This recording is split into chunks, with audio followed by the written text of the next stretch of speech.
Good morning twelfth class बच्चे। Last time हमने self inductance का टॉपिक डिस्कस किया था बेटा, उसी को हम थोड़ा सा आगे बढ़ाते हैं। आज जो टॉपिक है वो है बेटा self inductance of A solenoid. Self inductance of A solenoid. बेटा मैंने सेल्फ इंडक्टेंस आप लोगों को मैं बता चुका हूं क्या होती है सेल्फ इंडक्टेंस। बेटा जो करंट को चेंज होने से अपोज करती है, ये प्रॉपर्टी होती है किसी मटेरियल की जो हमेशा डिके और ग्रोथ उस करंट को जो होता है बेटा उसको होने नहीं देती, ना तो ग्रोथ को होने देती ना डिके को होने देती बेटा। उसको हम बोलते हैं सेल्फ इंडक्टेंस। तो सोलेनोइड में उसकी वैल्यू क्या आती है वो हम निकालने की ट्राई करेंगे। सुनना बेटा, सबसे पहले मान लिया मेरे पास एक सोलेनोइड है, ये प्रॉपर्टी है बेटा, और वो प्रॉपर्टी हम चेक करते हैं बेटा कि वो प्रॉपर्टी की वैल्यू क्या आएगी बेटा। सोलेनोइड के केस में मान लिया बेटा एक सोलेनोइड है, इसमें मैंने इसको आई करंट दिया, समझना बेटा। तो जैसे ही आई करंट दूंगा तो बेटा अंदर से मैग्नेटिक लाइंस मूव करेंगी। ध्यान से देखना बेटा, मैग्नेटिक लाइंस मूव करेंगी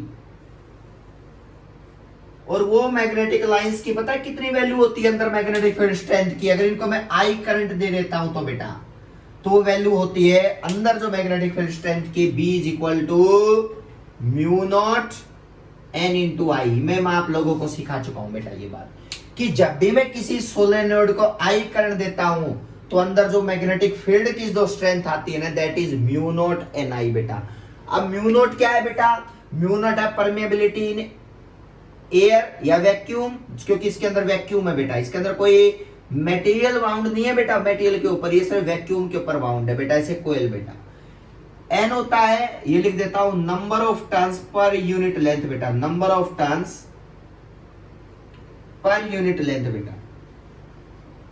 अगर मैं कहूं आपसे, समझना भाई, अगर मैं कहूं इस सोलेनोइड की लेंथ L है, कंप्लीट लेंथ L है बेटा इसकी, तो जो स्मॉल n बन जाएगा ना that is capital N by L बेटा, number of turns per unit length बेटा। मैं यहां आप लोगों को पहले बता चुका हूं बेटा।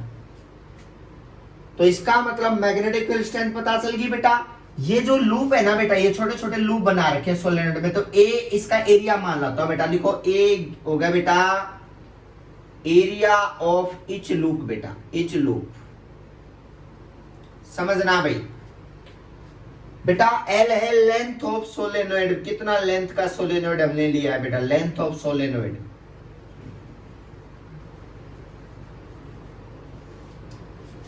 अब क्या है बेटा, मुझे L की वैल्यू निकालनी है और हमें पता है क्या पता है बेटा, L कहां से निकालते हैं हमें, मैंने बताया था phi is equal to Li होता है बेटा।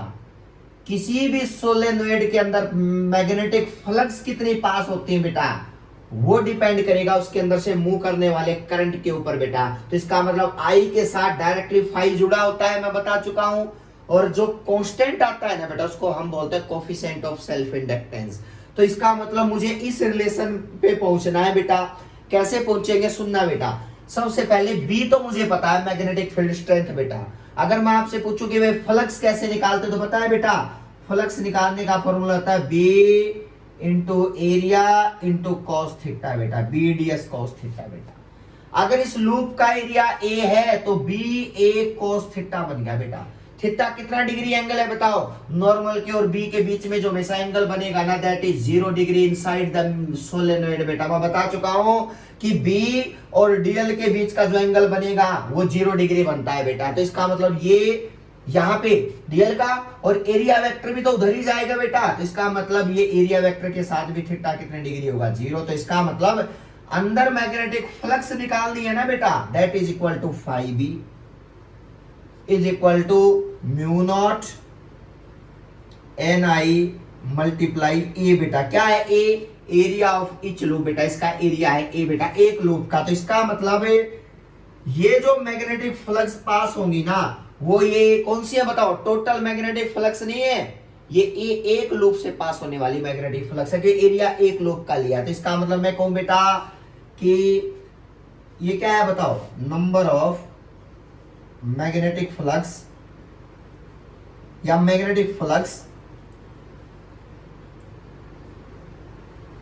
पासिंग थ्रू ईच लूप बेटा। ये कहां से आया आप लोग समझ गए होंगे, ये वैल्यू बेटा। ये फाइव बी की वैल्यू ये आ चुका है बेटा, तो इसका हमने यहाँ पुट कर देना, तो कुछ भी नहीं है, mu naught N I into A क्या है, एरिया ऑफ ईच लूप। अब बात आती है सर टोटल मैग्नेटिक फ्लक्स निकालनी हो तो इस सोलेनोइड में, तो हर देखो कितने लूप बनेंगे बेटा, और लूप कितने बनेंगे वो मैं बताता हूँ बेटा, कितनी किस लेंथ से मल्टीप्लाई करना पड़ेगा। देखो बेटा, यानी कि अगर मैं कहूं नंबर ऑफ मैग्नेटिक लाइंस कितनी मुकरेंगी बेटा, total number of flux passing through solenoid बेटा,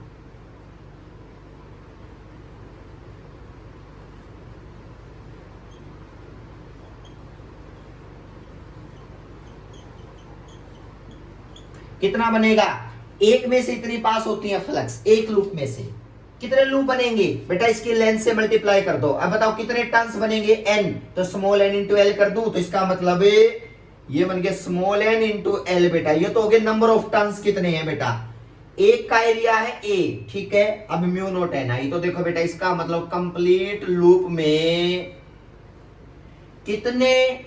कितनी फ्लक्स पास होंगी इस पूरे सोलेनोइड में, तो ये वैल्यू आ गई। सर एनएल कैसे आया, देखो नंबर ऑफ टर्न्स कितने हैं पर यूनिट लेंथ बेटा, नंबर ऑफ लूप बेटा पर यूनिट लेंथ कितने हैं, तो NL small N into L बेटा, तो मतलब इस एक लूप से पास होने वाली मैग्नेटिक फ्लक्स को टोटल नंबर ऑफ लूप कितने बेटा लेंथ में उससे मल्टीप्लाई कर दो n इंटू एल बेटा, तो इसका मतलब इसके अंदर से पास होने वाली मैक्स टोटल मैग्नेटिक फ्लक्स आ चुकी बेटा, that is equal to this. अब आगे बढ़ते हैं बेटा, इसको मैं थोड़ा सा सिमेट्री बनाता हूं इसकी, इजी बेटा सुनना बेटा, ये फाइव आ गया ना टोटल इज इक्वल टू बेटा n बाई एल कर लो बेटा जल्दी से, स्मॉल n की वैल्यू पुट करो कैपिटल n बाई एल बेटा, तो क्या बन गया capital n by L into L into A mu naught n by L into I. देखो बेटा स्मॉल n की जगह पुट कर दिया बेटा ये रिजल्ट बेटा, यहाँ पे भी और यहाँ पे भी। आगे बढ़ते हैं, ठीक है बेटा, कैसे बना,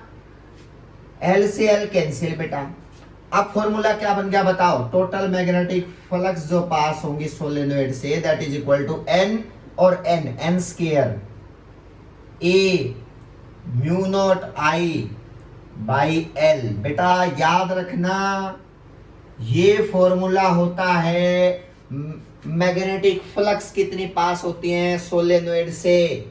अब बात ये ठीक है सर, ये तो समझ गए। अब ये इक्वेशन नंबर 1 जो पहले थी बेटा, अब ये लास्ट वाली को इक्वेशन नंबर 2 देखना बेटा। अब दोनों इक्वेशनों को आपस में बैलेंस करोगे तो क्या रिजल्ट निकल के आएगा, बताना बेटा क्या रिजल्ट निकल के आएगा। आई तो सेम है बेटा, देखो बी और बी, तो मतलब एल किसके को लगा बताओ, एल की वैल्यू बेटा तो बचा हुआ फैक्टर है बेटा N A mu naught by L. मतलब मैंने इन दोनों इक्वेशनों को क्या किया बताओ, यहाँ पे बेटा ये एल है ना, अलग अलग मत मान लेना बेटा, ये स्मॉल एल मान लो, इसको स्मॉल एल जो भी है बेटा वहां स्मॉल एल लिख लो बेटा, लेंथ ऑफ सोलेनोइड को मैं स्मॉल एल मान लो, क्योंकि एल इंडक्टेंस भी होता है ना बेटा, तो इसलिए ये मिस्टेक ना हो जाए, इसलिए स्मॉल एल की टर्म को मैं यूज कर सकता हूं। तो इसका मतलब ये जो टर्म है ना, ये क्या है बताओ, ये है बेटा coefficient of self inductance, coefficient of self inductance mu naught N square A by L. ये सारी चीज मैं बता चुका हूं क्या क्या होती है बेटा। तो कोई पूछे ना कि कोफिशिएंट ऑफ सेल्फ इंडक्टेंस क्या होता है सोलेनोइड का, तो होता है mu naught A N square by L बेटा। तो ये वैल्यू आ गई कोफिशिएंट ऑफ सेल्फ इंडक्टेंस की। अब देखो बेटा सबसे पहले क्या है बेटा, ये किस पे डिपेंड करता है, म्यू नॉट पे। बेटा मुझे बताओ अगर मैं इस सोलेनोइड के सेल्फ इंडक्टेंस की वैल्यू को कैसे चेंज कर सकता हूं। अब नेक्स्ट हेडिंग डालो, how we can change the value of self inductance. ये वैल्यू आ चुकी है, इसको बदलूंगा कैसे बेटा, अगर मुझे बदलना पड़ जाए इस प्रॉपर्टी को तो क्या करेगा बेटा, इंक्रीज या डिक्रीज क्या होगा समझना बेटा। मान लिया बेटा यही है बेटा, इस L को कैसे चेंज करोगे, मैं इस L को अलग से लिख देता हूं बेटा। अब यहां पे हमारा जो सेल्फ इंडक्टेंस आया सोलेनोइड का वो आया बेटा म्यू नॉट एन स्क्वायर ए, थोड़ा सा सिमेट्री वाइज बेटा अपॉन एल। लो बेटा ये आ चुका है। अब मेरे माइंड में एक बात आई बेटा, अगर मैं कहूं कि एक कोई भी फेरोमैग्नेटिक मटेरियल लिया बेटा, कोई भी मटेरियल कंडक्टर हो, कंडक्टिंग मटेरियल बेटा, अगर मैं कहूं इसके ऊपर जो है ना बेटा टर्न्स जो है ना वो टर्न्स को बाउंड करवा देता हूं, समझना बेटा।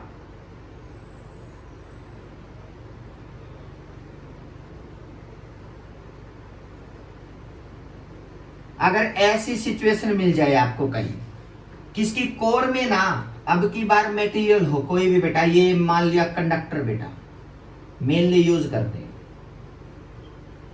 कंडक्टर, तो क्या होगा, तो बेटा क्या होगा, मैंने यहां पे इसको करंट दिया आई, यहां से करंट निकला बेटा आई, तो करंट यहां से होते हुए आई होते हुए बेटा कहां जाएगा बताओ जल्दी से, बाउंड कर रखी है चीजें बेटा, यहां से होते हुए आगे जाएगा। तो मुझे बताओ क्या इफेक्ट पड़ेगा एल के ऊपर, बस एक इफेक्ट पड़ेगा, क्या नंबर ऑफ टर्न्स बदल गए, नो, ये तो अपनी मर्जी होती है बेटा। एरिया है नहीं, एरिया ऑफ ईच टर्न भी ए ही है बेटा, एल भी सेम है, लेंथ एल मान रखी है बेटा, लो सब कुछ इक्वल है पहले जैसा, बस बदला एक चीज है, वो तो टर्न्स वैक्यूम के ऊपर बाउंड थे बेटा, इसके अंदर एक कंडक्टर के ऊपर बाउंड कर दिए ये वाला, तो इसका मतलब क्या बदलेगा, म्यू नॉट, ये होती है permeability in vacuum.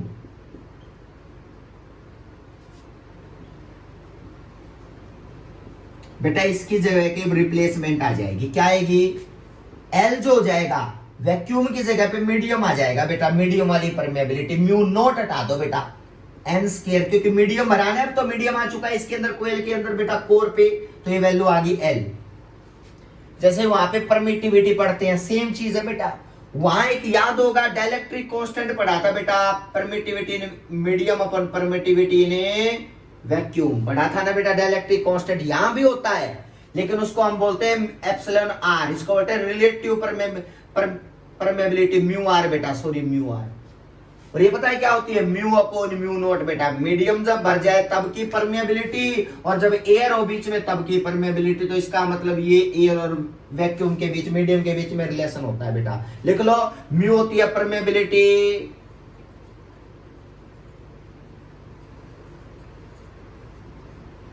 In medium बेटा, और म्यू नॉट होता है